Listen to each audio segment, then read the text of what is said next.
I was out and about doing something important at home today with one of these. This is a stump grinder, and all of a sudden now I got to run out and return it and go pick up a load. I'll tell you guys all about it here in a second. Let's fill this thing up a little bit. So I'm stump grinding away, and then all of a sudden I get told that I might have to go to I gotta hurry or whatever, that I might have to go to Portland to take a load, some surgical stuff. I was almost done, so I went and hurry up, finished up, washed it up and all that, hurry up, throw it back on the trailer. I rented this thing for 24 hours, but either way, if I do go to Portland, then I don't have a way to return it on time, which they're going to charge me even more. So I'm like in a desperate hurry, desperate need to drop it off today. Either way, I was all done. I grinded all the stumps away that I needed to grind. I'm all dirty though. Got my dirty clothes on. Got my back is sweaty, all that kind of good stuff. But hey, it is what it is. It's okay. I gotta grab it and then I can swing by home real quick, take a shower for 5 minutes, get dressed again and keep going, go fresh. I don't like to be all stinky and sweaty if I don't have to be. I get enough of that in the summertime as is. I sweat like a pig no matter what. Even if it's hard labor or easy labor, my body just, I'm an incredible sweater. So yeah. Hopefully they'll take this thing back. The stump grinder itself, if anybody's interested, it's a big one. They rent the small ones at A to Z Rentals, but Sunbelt has the big one on tracks. The one I got, this one was $300 plus insurance plus tax. I ended up paying, I'll tell you what, I ended up paying $410 for this thing. Hopefully you can see that. $410, but for 24 hours. So I'll see what it's going to be to return it earlier. Hopefully these guys are going to be okay with that. And hopefully the school bus is not going to take my time, and I'll be able to turn over there where I need to turn. We shall see. It's like I'm going to be there in the nick of time. Like seriously, oh, the school bus has got to stop at every track. I might not make it. I might have to drag this trailer all the way to pickup, and then take it home, and then maybe have one of my boys drop it off tomorrow. God, look at this guy. What a rule. They got to stop. They got to open the door. For what reason? Some of these safety rules are just ridiculous in U.S. I understand that some of them are needed, but that, I don't know about that one. Seems too silly to me. I hope that school bus has got to turn left so we can go right, or he can pull up and turn right away, and we can keep going as well. Because if he doesn't, oh, here goes another track. Oh my God, that's it. I can't stand this anymore. I might say something bad. Oh, everybody, victory for me today. Seriously, victory today. Rental return. I guess this way. This is where they take them. I'll go look real quick where they take them. Anyways, I made it, so thank God. Let's go see where they want this bad boy at. I'm all loaded, ready to roll. I came here, and as I pulled in, the contact himself actually showed up as well with the bins, and he's like, hey, I'm about to put them in the bins. So I was like, hey, hold on, don't put them in the bins. I'm going to take pictures of what I need. So I took the pictures of the set IDs, and here's the loaded stuff already. So I even told him, I'm like, brother, man, I was like, I was in a hurry to come here. I was stump grinding. I had to return the stump grinder, hurry up and come over here fast. And I'm like, I didn't even get a chance to change my pants yet. I just changed my shoes and put a sweater on, clean one on. I'm like, man, I was gonna do that right now, and here you are. Got me with my pants down pretty much. No, I still had them on, but dirty pants. They're still on. It's okay. I'm gonna go put some clean ones on, get home, clean myself up, and keep going. So we'll do this fast and easy, hopefully. Hopefully broker's gonna like all my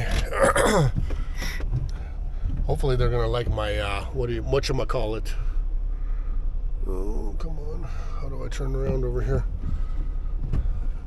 All my set IDs from these things, because there was like 8 or 9 of them. I forgot now how many pieces there were, but it should be fairly quickly. Should know fairly quickly, hopefully. They've been a little slow today with answering our emails and everything. So busy times maybe for somebody. Usually we're standing around and then it's go, you know. Usually it's wait, and then go. One of those things. Okay. Well, Portland it is. From here, I think it's another, 20 miles from Spokane over here? Not even that. Yeah, about 20. So turn if it's 350, 370-ish. Turn right. 370-ish or something like that to Portland from here. And dispatch charged $850 for this run. I mean, I've done one to Boise. That Boise run, we did it for $900. When I did it like in the early winter. Not the very recent one I did. There's a recent one I did as well. Take the next left onto North Serena, then turn left. I did do that one for $900, so this one is almost the same kind of mileage, and it is $50 cheaper as well too. I mean, it's still really good money no matter what. I'm not complaining. It's very good, so it's all right. No big deal. It is what it is. Goes to a resident's house. Usually, when we do that, it's a picture POD. So we take a picture of the, paperwork, or I'm sorry, take a picture of where we set it with an address, visible address, and it gets set by the front door, and we go home. If it's in the middle of the night or if they're not home. So we'll see how it is. I don't even know what my coughing again. I don't even know what my ETA would be, so we'll figure that out as we go. Well, I'm finally en route, like on the way there. It took a while for me to get a good to go because we were missing supposedly some kind of a tray with a special number on it, and there was no such a tray with such a number on it, so I had to wait a whole hour to get a good to go. But got that good to go, and by the time I came home through traffic, showered real quick, and then on my way now. So that took me an extra 10 minutes at home to get in and out of the house. But besides that, I don't even know what my ETA would be. Like, seriously, I have no idea. It's almost 8:47 now. Maybe like between 1 and 2. I don't have to fill up. I think I'll make it all the way there. Well, yeah, I know I will. Unless I see some cheap fuel somewhere, then I'll fill up. But besides that, I'll just go all the way, drop it off, and be done. Obviously, nobody's going to be opening a door for me at 1 a.m. or 2 a.m. And then I'm out of water. I only grabbed some coffee with me, like a 32 ounce, I think I got. I got a big mug. So I made myself some Nespresso coffee, some Starbucks, good stuff. So that'll keep me going. Got me some sunflower seeds. Those are the necessities you need to stay awake. That way you can actually, clear the miles and do the stuff. Haven't put it in my GPS yet, so I'll get off of here and put that in, and we'll see what it shows. Usually this guy here, the big one, lies, so I'll check Google as well before I give broker an ETA. Maybe throw on an extra, I don't know, a little bit of minutes to stop by the store, because I am out of water. I don't have anything else. I don't have any like iced teas or anything like that. I like to get some unsweetened iced tea. Have that in here, but fridge is basically empty. It's only got one water bottle in there. That's it.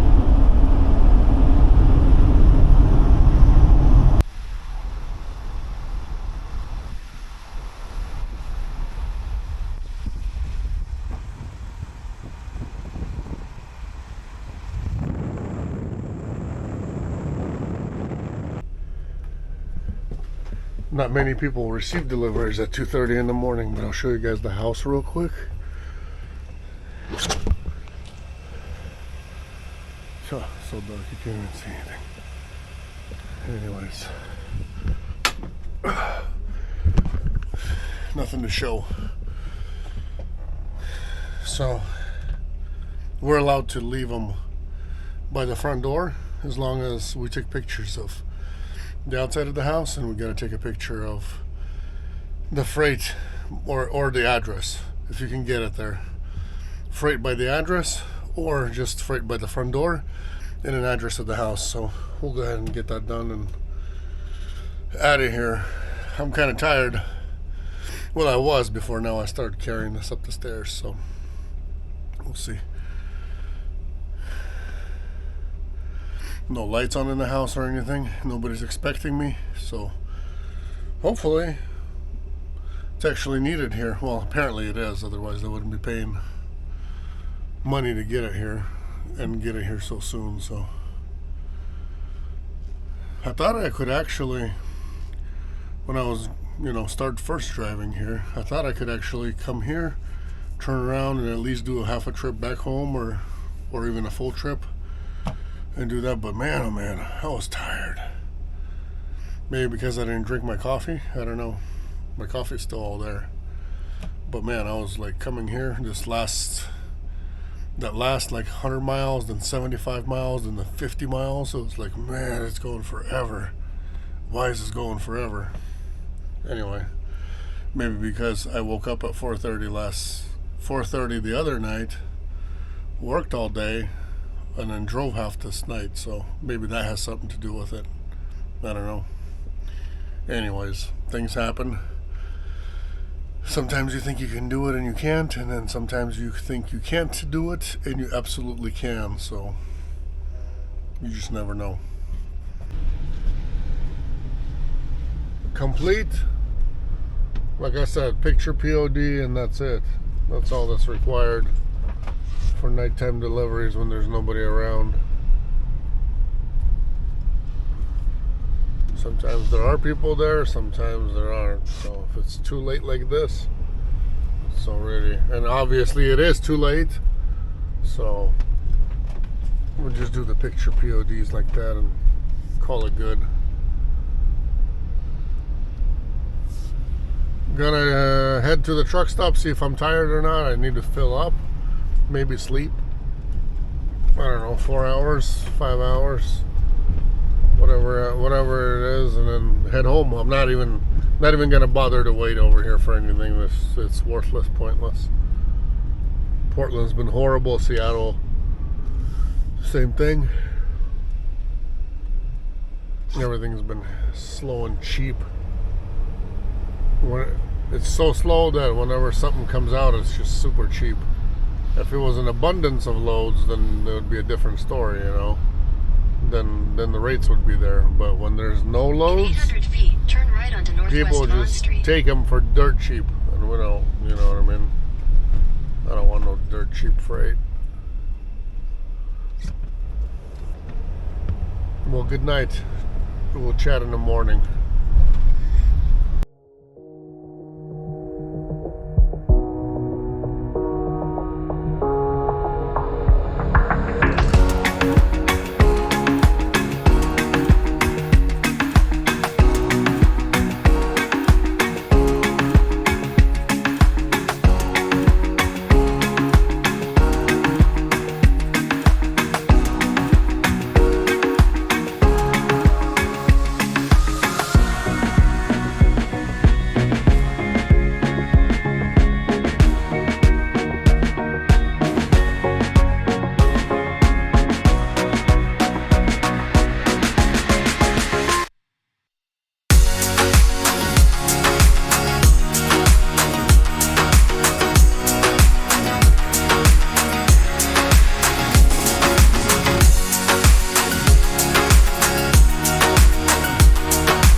Good morning.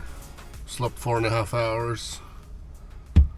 Woke up an hour before my alarm. Went to the bathroom, went back to sleep, and I turned from one side to the other side and the alarm rang again. So, not again, but the actual alarm rang. So I don't know. When I'm tired like that, I don't know why. Usually I have no problem with that. It's kind of like get up and go, but don't know what the heck, what was going on, because guess too tired or who knows what. Maybe needed a little more.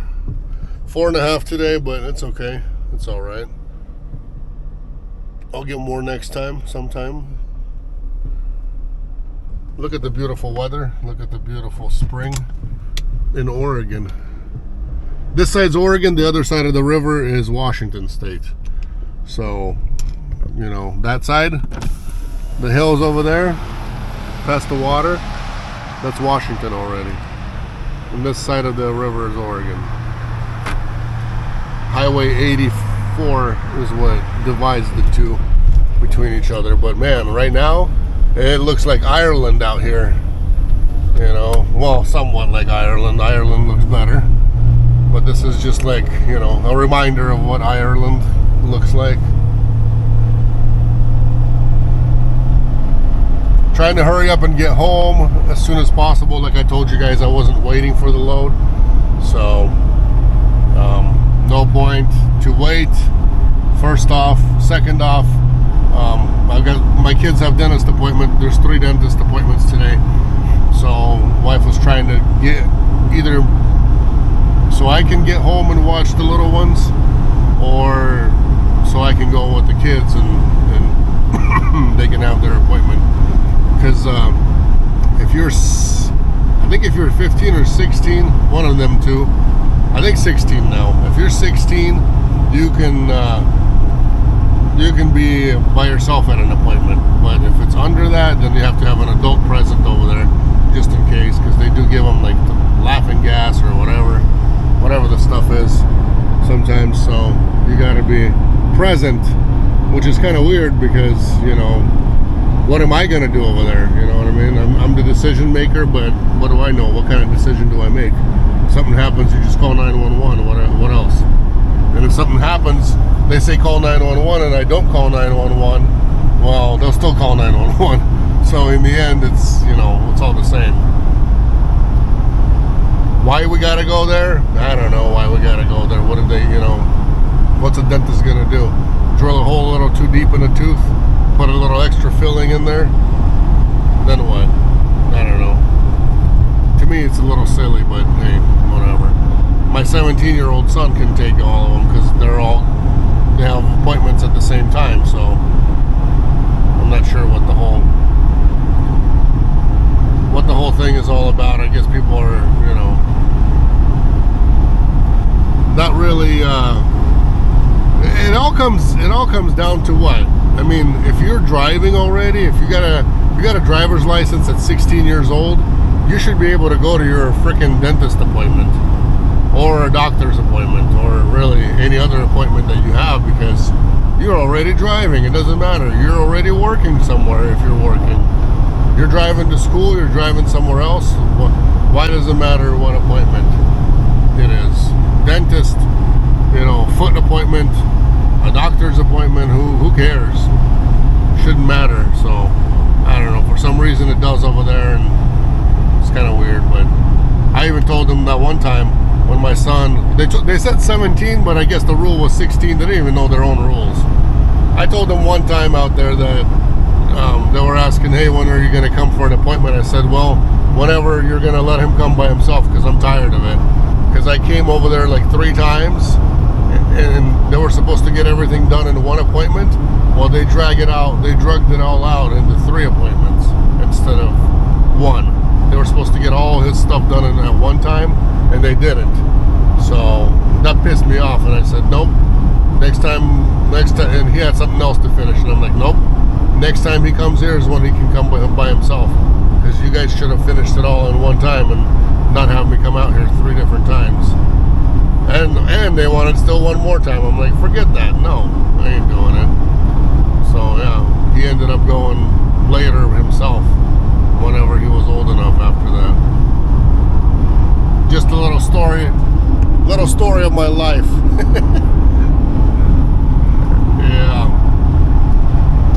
267 left to home. It looks like 130 ETA, but I think it's going to be faster than that because I always do 5 over.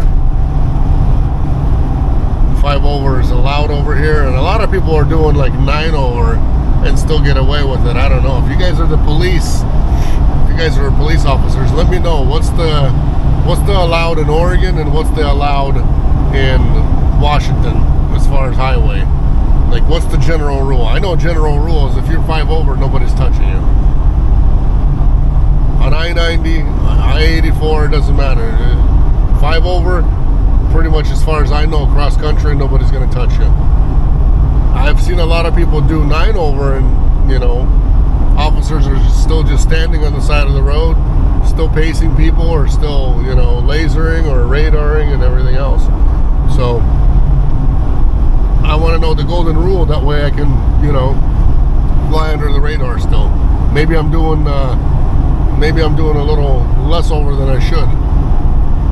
If you guys are police officers, let me know in the comment section, please. I think we're gonna have great weather finally at home as well at the end of this week.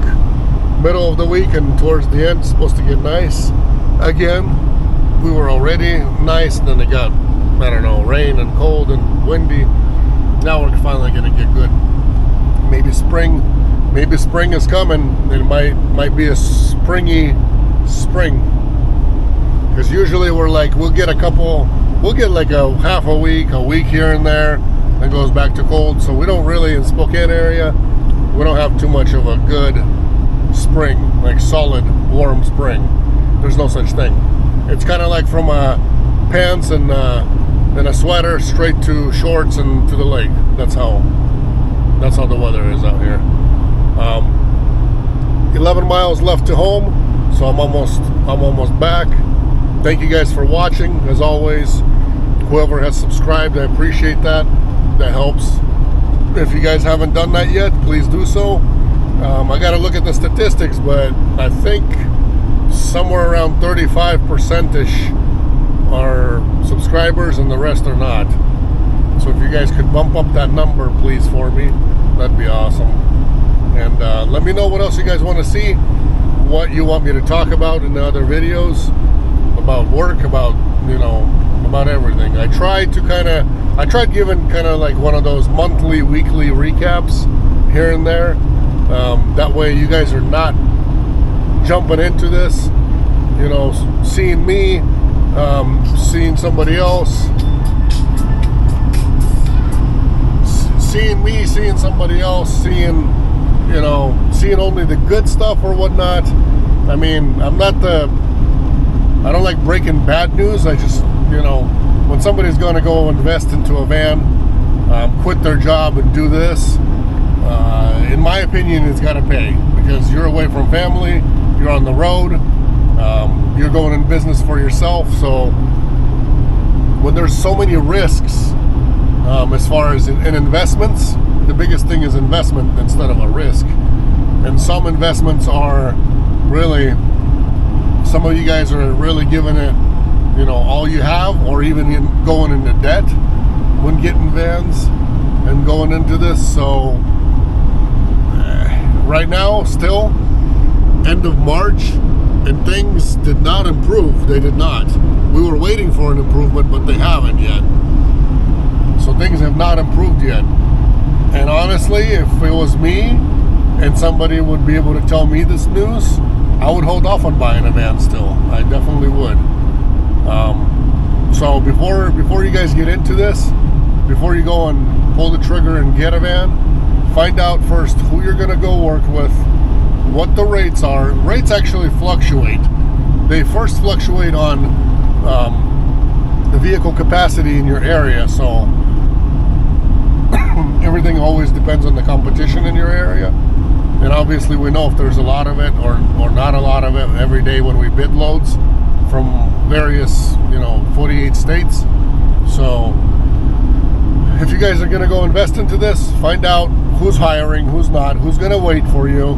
Because if you're, say today you're planning to buy a van, it takes you a couple of weeks to put in your notice, then you go get a van, then you go get it outfitted, and then, it takes you a few months to get on the road.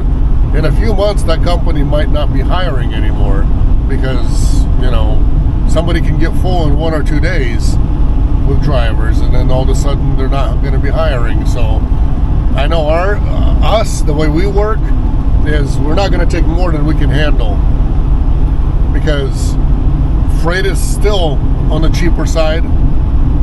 And even with decent, even if you give them cheap rates or cheaper rates, whatever the market rates are, you're still having a hard time getting loads out of certain different areas. So dispatchers, I'm just saying ours, are not hourly pay.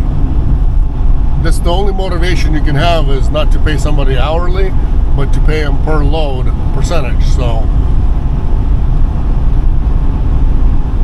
we could be I'm just saying from our perspective, or from our side of, the other side of expediting. You guys are drivers, you're thinking of your own stuff.